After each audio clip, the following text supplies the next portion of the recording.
As you can see, Alex and Nedum are in lovely Cardiff ahead of tomorrow's Community Shield game between Arsenal and Manchester City. So we've got a bit of a battle between Nedum and this guy here, Kieran, tomorrow as well. Arsenal are favourites coming into this one. They always call it the traditional curtain raiser. But Alex, tell us a little bit more. Tell us a little bit more about what we can expect and what we're looking at for tomorrow's game. Well, Kay, the last time the Community Shield was played here at the Principality Stadium in Cardiff was 2006, so 20 years ago. So I can't remember it, of course. Far too young, far too young. Okay. But you have good memories of that year. Okay, Alex. Okay. Tell us about them. Yeah, so for me, actually, when I was younger, I used to go to FA Cup finals, and unfortunately, Shaka, I remember the one that was also here 20 years ago. West Ham playing against Liverpool, and I was in this stadium watching you, unfortunately, not be able to quite get your fingertips to a shot from quite far out. But you know, this is wow. It's absolutely no need to bring that up. That was just thrown in. Totally unnecessary. No.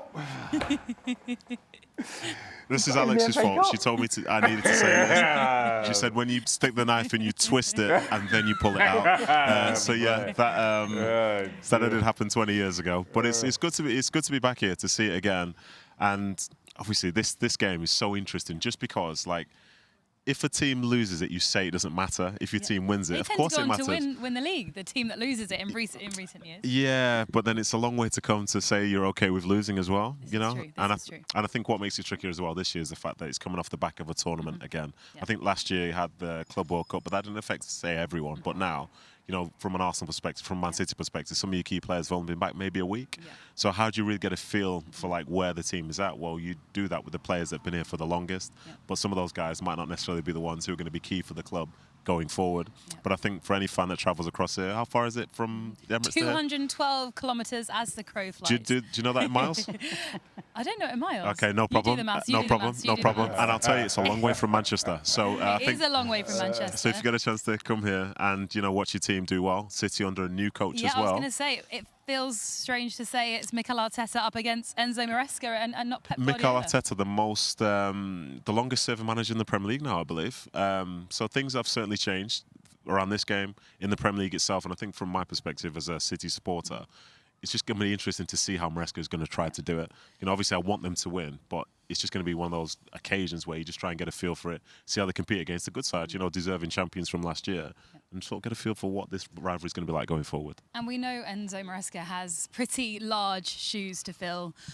We're fully aware of Pep's winning mentality that he instilled in that team. Do you think it's more important, in a way, for Enzo Maresca that he can start the season with a trophy? Possibly.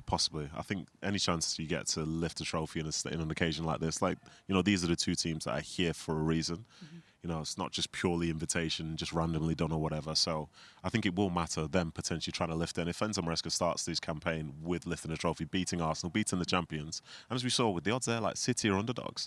That's been such a rare thing to say across this last 10 years, but City are underdogs for this game. And you can kind of see why based on, say, changes with the manager and so on. So for Maresca, yes, he wants to test himself out. He wants to see whether he can get the best out of the players and do it in a big stadium like this on a big occasion to start the season off. So I think if the City were to win, yes, it would matter. It would matter quite a lot. And I think for Arsenal, it's just different now. Like, it's going to be weird. I'm sure Kieran's delighted with this. Like, Arsenal, no one's talking about them winning the league anymore. They've done it, you know, for 20-odd years. We've been like, yeah, but come on. You know, you've not won the league, have you? But, yeah, it's a different sort of pressure for them. Different pressure for Maresca. And, yes, if City were to win, I'm sure Maresca would be very happy about it. But he's realistic. He's youngish as a manager, but he's not naive. And this is just the start of his journey. And you mentioned that a lot of those players have played a huge amount of minutes over the summer. They haven't had much of a holiday.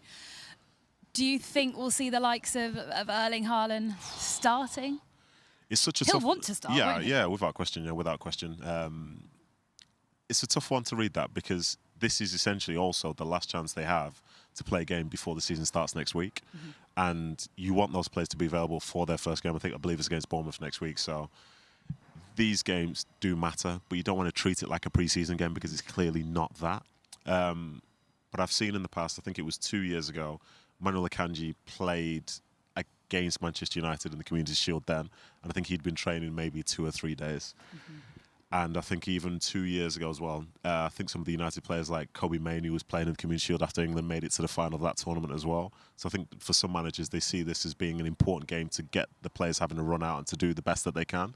And they're arriving with good fitness. You know, they've only had maybe 3 weeks off, some of these guys.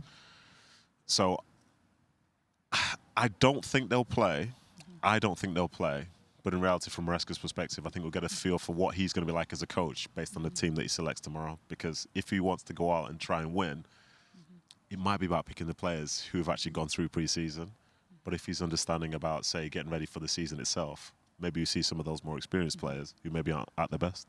Speaking of being at your best, Mikel Arteta did say in his pre-match press conference that his players are going to be at their best tomorrow, which is, well, it's hard to believe, isn't it, at this stage of the season when they are tired after long summers at the World Cup. A lot of them, they've got 3 World Cup winners in the squad. But what about Bruno Guimaraes? What a signing! Just how good is that signing? Yeah, I think it's a brilliant signing. I think you've got somebody who has been key for Newcastle across these last few years as they, you know, would go on to win a trophy to be playing in the Champions League. Somebody who was captain of the football club, and I think for you as a team like Arsenal to be able to sort of reinforce your side by signing a Premier League captain.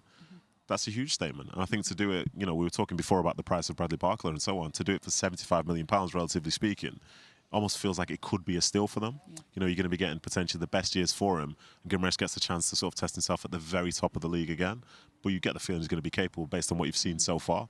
So, yeah, it's a great signing for them. It'll be interesting to see how they manage to do it because, you know, a year ago, all the emphasis was, oh, you know, they've got Zubimendi, they've got Rice, they've got Odegaard. How do you think they do it? Does he play alongside Declan Rice? I think he plays alongside Declan Rice. I think come the end of last season and also this summer for Spain, Zubimendi almost became a non-event, which seems crazy considering how, you know, they were crying out for that position, say, a year ago. So I think they will play alongside each other in that manner. And then Arteta, what he's got now and what he might struggle with at some point is having too many options. Yeah. Because, you know, he could go for an Odegaard, he could go for an Eze, he could be playing a Havertz there. The squad depth is just ridiculous on another level. But that's the test, though. That's the test. Because sometimes you can say that this is a great thing to have. Squad depth is brilliant.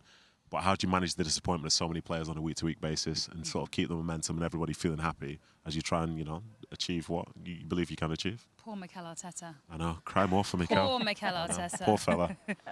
Get ready, Alex. You'll be walking in there with a Manchester City celebrity tomorrow. It is a sight to behold. Yep. Fans queuing for his autograph right now. You can't see that, but they're waiting to speak to him, I think, after this. Yeah, we've seen it all. So we'll be looking forward to hearing a lot more from Alex and Nedum tomorrow from the Community Shield between Arsenal and Manchester City. And Kieran will be back tomorrow for the coverage of that game. So you'll get to hear a lot more from Kieran on what he'll be looking out for with this Arsenal side in this game. Sunday, 10 a.m. Eastern.